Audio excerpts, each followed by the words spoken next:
Mas ao mesmo tempo, quer dizer, se só dava para fazer isso e era o que o mundo estava fazendo, e era o que todo mundo que entendia do assunto falava, tem que fazer isso, ao lado disso, acho que o grande mérito de São Paulo, o mérito do Dória, foi justamente falar, olha, nós precisamos achar um caminho. E olha como nós tivemos, enfim, uma série de fatos que nos levaram a conseguir a vacina antes para São Paulo, né? Nós tínhamos feito um escritório lá em Xangai no final de 2019, né? Quando começou essa briga do governo federal com o Bolsonaro, China, essa confusão, a gente percebeu, falou, olha, São Paulo precisa ter diálogo com o mundo inteiro, afinal de contas não queremos trazer investimento para cá, São Paulo é um país desenvolvido dentro do Brasil, né? Nós aceitamos investimento da China, que ninguém tem preconceito com isso. E aí a gente abriu um escritório lá, e nesse escritório, uma das primeiras conversas que o Butantan estava tendo, já para troca de tecnologia, era com o laboratório Sinovac. Não tinha nada a ver com o Covid, hein? Era uma troca de experiência, porque o Butantan é o maior produtor de vacinas do Hemisfério Sul, né? Então, tinha interesse de desenvolver novas tecnologias lá com a China. Tinha a história da vacina da dengue, que estava sendo feita aqui em São Paulo. O fato é que eles tiveram um acordo de cooperação no final de 2019 e, de repente, dali 5 meses vem a história do Covid. E aí o Butantan startou essas relações deles com a China e o Sinovac falou, eu estou desenvolvendo uma vacina. E aí, então São Paulo tem interesse. E na época o governo federal titubeava. Não, isso não vai dar certo. Vocês podiam fazer isso? Podia, tanto é que fizemos. Só que a gente fez no risco. Por quê? Por quê? Porque, primeiro, eu estou desenvolvendo uma vacina, acho que ela vai dar certo. Se você quiser comprar, assim que estiver pronto, você compra e paga agora. Agora? Agora. Era assim? Era assim, porque o mundo inteiro estava atrás disso. Para você ter prioridade, eu quero... Então, se eu não vender para você, tem gente que compra. O fato é que a gente comprou antes de estar pronta. Gastamos, na época, quase 500 milhões de reais. Isso era quantas vacinas? Isso? Na época eram 10 milhões de doses, se eu não me engano, né? E compramos e pagamos. E a promessa era em quanto tempo ela estaria pronta? Era ver para crer na época. Né? E aí compramos, ela foi sendo desenvolvida e nós fizemos isso mais ou menos em julho de 2020. Veio outubro, a gente já tinha comprovação de que os testes que ela estava sendo eficaz, né? E aí a luta para a gente certificar ela na Anvisa e ao mesmo tempo comprar mais. Porque o que a gente tinha comprado era uma Se cota a Anvisa que não certifica, vocês aí não podíamos aplicar. Dinheiro, nós íamos morrer com isso.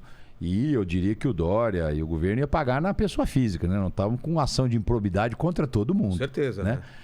Mas naquele momento, Vilela, não foi uma decisão fácil, mas era a única decisão possível, né? Você precisava acreditar em alguma coisa, porque não podia ficar daquele jeito.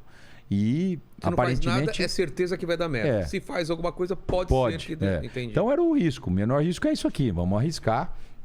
E a vacina deu certo. E a luta foi para certificar. E o fato é, para encurtar essa história que é longa, né?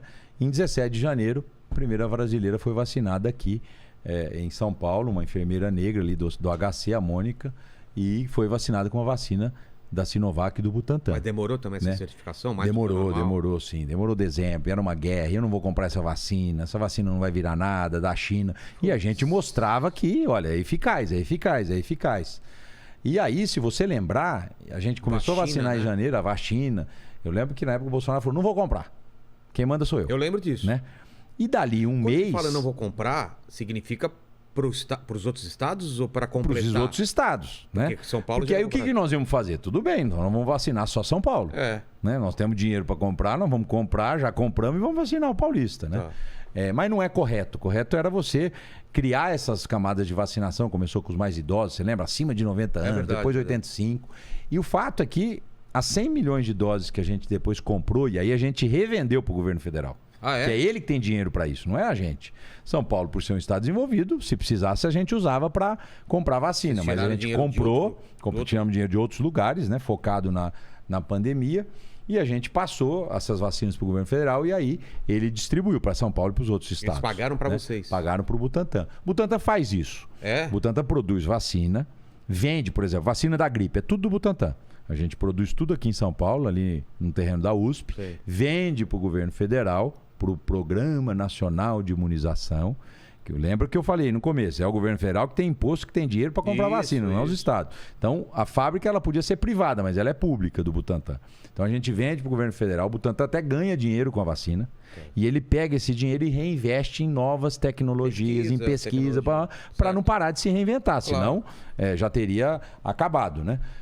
E aí a gente vendeu, e se você lembrar, né, todos os profissionais de saúde na época foram vacinados com a vacina do Butantan, as pessoas mais idosas, e aí a gente começava a ver o efeito disso. Mas por que o governo federal acabou comprando se ele não acreditava nessa vacina? Se rendeu à realidade, né? Se rendeu à realidade. Conta fato. Na época? Não, eu vou comprar, enfim, aqui tem. É só pegar aí o Google e lembrar as coisas que se falava. Era tanta bobagem.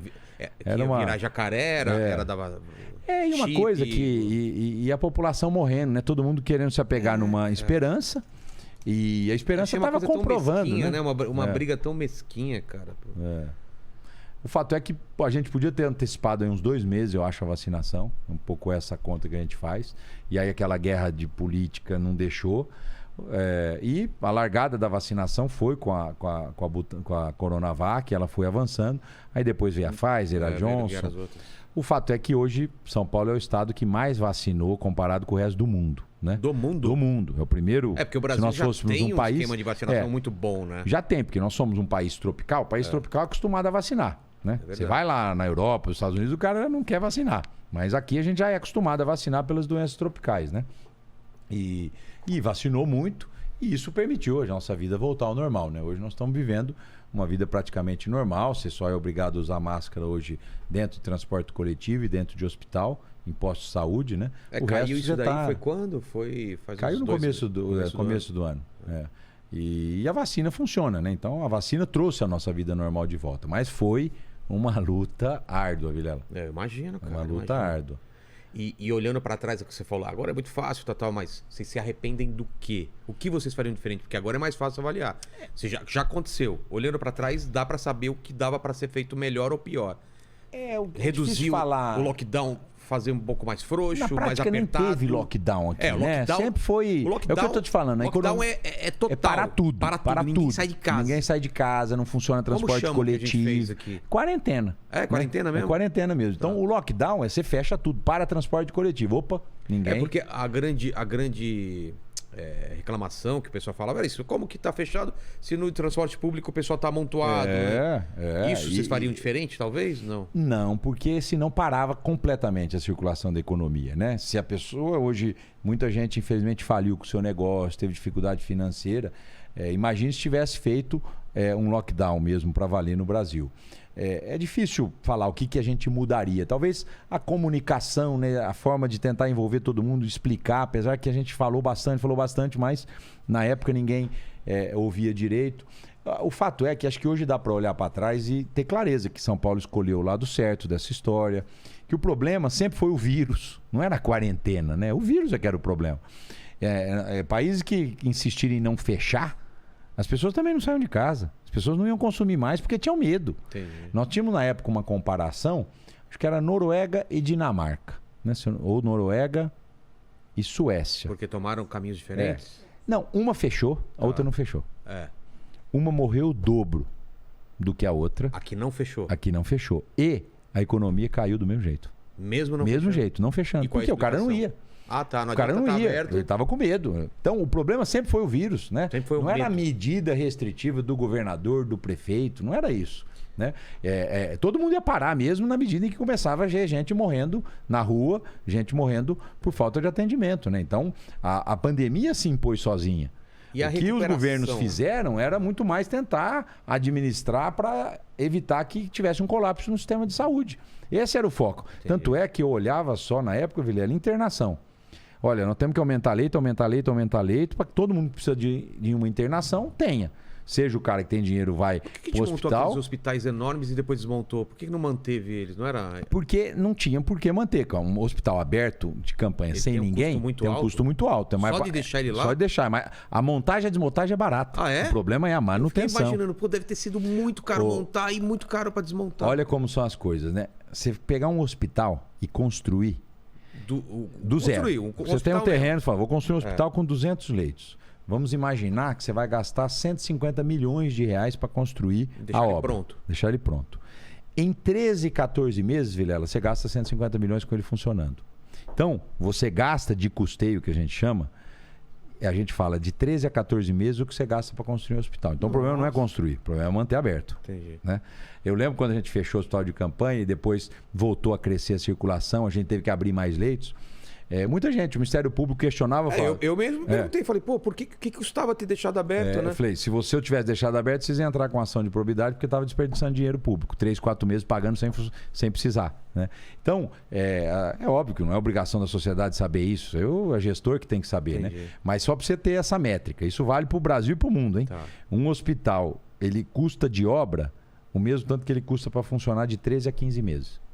Então, o problema não é construir um hospital, o problema é manter ele aberto. Entendi. Outra coisa, e as ideias de recuperação? E o que foi feito com o imposto, com gente que não conseguiu pagar, que se endividou? Se vocês tiveram um plano de Nós tivemos um plano dentro dos limites do Estado, né? A gente tem o banco. Vou dar um exemplo para ter uma ideia. Eu fiquei assustadíssimo com o IPVA desse ano, assim. Absurdo, porque os carros, como não tinha... Pararam de produzir carro, o carro usado estourou o preço. Estourou. E como o IPVA é baseado... Proporcional no valor. Fui pagar o IPVA, cara, eu assustei. Não sei se foi em geral, não é? O IPVA muito caro. Meu pai também ficou assustado. Todo mundo. E ainda a gente dobrou o desconto aqui em São Paulo. Era assim que a gente deu 9% de desconto, que era o que podia dar, o máximo de desconto. Mas a gente parcelou. Vocês não tem um jogo de cintura maior? Tipo... Não, por quê? A lei de responsabilidade fiscal, né? Ela estabelece, olha, você tem esses impostos e você tem essas despesas. E as despesas são obrigatórias. Sabe quanto custa a folha de pagamento do governo de São Paulo, Vilela? Não. 100 bilhões de reais. Por que é tanto? Tem 700 mil funcionários trabalhando e 500 mil inativos, né? Agora é mais ou menos meio a meio. Inativos são o quê? São... professor aposentado, médico aposentado, policial aposentado e tal. Então, enfim, isso tem que pagar. Aí o Estado paga mais 20 e tantos bilhões de dívida todo ano. O que é essa dívida? Dívida contraída até 1994. Então, mas São Paulo. Quê? Dívida de despesas correntes do Estado, que foi se endividando antes da lei de responsabilidade fiscal. Você pode fazer uma dívida para outro cara pagar? Não, hoje só dívida de investimento. Então eu posso pegar um dinheiro para construir um metrô, dentro de uma capacidade de investimento do Estado. Tá. Na década de 90, antes do Fernando Henrique, você podia antecipar a receita. Eu vou receber a receita o ano que vem e me dar um capital de giro aí. Você podia fazer tudo. Por isso que o Brasil era desorganizado. E a lei de responsabilidade fiscal arrumou os estados, arrumou os municípios. Então a dívida que São Paulo paga hoje, que é 22 bilhões por ano, para quem? Foi para o governo federal. Porque a gente, na época do Covas e do Fernando Henrique, consolidou toda a dívida, o governo federal assumiu isso e aí você paga para ele. Você não pode dar calote. Não pode dar calote, senão ele trava os teus repasses. Né? Então, por exemplo, todos os impostos que São Paulo arrecada, vai para Brasília. Sabe quanto vai para Brasília, os impostos arrecadados aqui? 750 bi por ano. Sabe quanto volta? Dinheiro, é um dinheiro legal. É muito dinheiro. 750 bilhões. Tá, e quanto volta? 47. E cadê o resto? Tá lá em Brasília sustentando, inclusive, Brasília. Marajá de serviço público. Tá sustentando, inclusive, rico de outro estado. Essa é uma briga que a gente tem que comprar. Porque enfim, é a federação, né? Então São Paulo é rico, o imposto estadual de São Paulo, que é o ICMS, já dá dinheiro suficiente para o governo. Os impostos federais de São Paulo vão ser redistribuídos para outros estados. Impostos federais são IPI, contribuição social sobre lucro, imposto de renda, que são os grandes, IOF, IPVA é estado, divide com a prefeitura. Tá. IPTU é só prefeitura. ICMS é estado e divide-se 25% com prefeitura. E ISS é prefeitura, né? É uma confusão o sistema tributário brasileiro, né? O ideal era a gente ter um imposto único e aí o que é da União vai para a União, o que é do Estado para o Estado e o município, que aí você tem uma ali. E voltar, né? Fica... Essa confusão do Brasil, né, Vilela? Não é... A gente luta. O meu IPVA não vai diminuir mais. Deu para dar um desconto possível, né? Agora, se cair o carro de preço, o ano que vem ele é mais barato. Olha só. E agora, Aline, o que a gente faz, cara? Tem que comprar um carro mais baratinho. O Fusquinha. Essa é uma boa, hein? Ó, o meu Fusca, que é 69, quanto você pagou? Isento de PVA, pô. Por quê? Porque acima de 20 anos não paga, então... Espertão, olha só. Comprar uns carros velhos desse daí, cara. Lembra que você tinha o sonho do Gol GTI? Aí, ó. Gol bolinha. Tá na hora de realizar. Não, você pode... Não, cadete, né? Cadete na minha época. Eu tinha. Na minha época era o carro de boy, né? Lembra? Você pode vender o carro, você não precisa nem vir de trabalho, ué. É verdade, eu trabalho em casa para dirigir carro. Mas vamos lá. Ainda da pandemia, como que a gente está hoje? Hoje, enfim, ela está controlada, a vacina funciona, né? Você tem Tem 3 número... doses mais reforços? Como que tá? Agora é a dúvida, né? O que vem pela frente? É. Na minha opinião, leigo, hein? Que não sou médico, mas escutando ali o comitê de contingência, você vai ter uma campanha de vacinação todos Constante, os anos. todo né? ano. Até você ter uma imunidade, enfim, que evite a circulação do vírus. Eu acredito que a vacinação ela vai ser anual, então não vai ter quarta dose, quinta dose. Ó, você vacinou 21, vai vacinar 22. Entendi. Você vacinou 22, você vai vacinar 23. O que a gente sabe também é que a população mais idosa ela tem uma resposta imune menor. Então, se eu aplico uma vacina quem tem 40 anos, 50 anos, o meu anticorpo é produzido rápido. Para quem tem 80, produz menos. Entendi. Então, as doses de reforço para a população mais idosa e média idade e mais jovem, só uma campanha só. Né? Então, isso vai ser alinhado agora, porque também é o 2º ano da pandemia, então... Mas vocês estão estudando essas variantes? Se pode ter um outro novo surto? Sim, mas não, nada que Parece preocupe. Né? Hoje eu fui perguntado de manhã numa sabatina sobre isso. Falei, olha, não tem nenhum indicador para a gente se preocupar. Tá. Aumentou um pouco Porque a gente ficou assustado com o negócio da China, né? Do lockdown da China. Mas aqui, eu falo, nenhum país está com o volume de vacina que São Paulo tem. Nenhum país. Nós estávamos perdendo para Singapura, tal, passamos todos, né? Então, os adultos estão vacinados, todo mundo vacinou, né? Tem gente que vacinou e não conta. E, enfim, eu acho que isso resolveu a questão da pandemia. Saímos da emergência sanitária. Senti uma cutucada aí, hein? Cutucada, hein? É.